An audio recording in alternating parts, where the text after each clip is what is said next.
Road ప్రమాదంలో కాలి బూడిదైన car, నలుగురికి గాయాలు.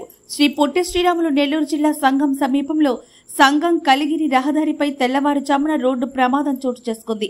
కలిగిరి నుంచి నెల్లూరు వెళ్తున్న కారు సంగం మలుపు వద్ద అతివేగంతో కల్వర్టును ఢీకొని పక్కనే ఉన్న పెద్ద గుంతలో పడిపోయింది.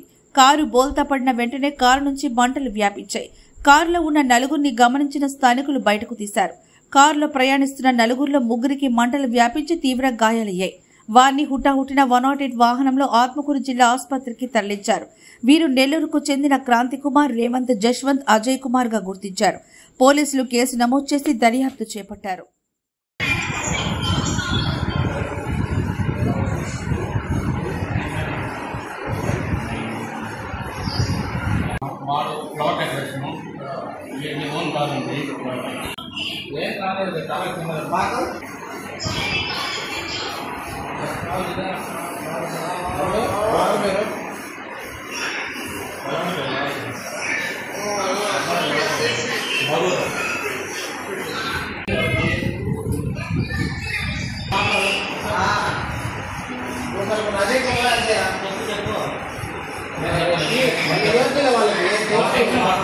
मैं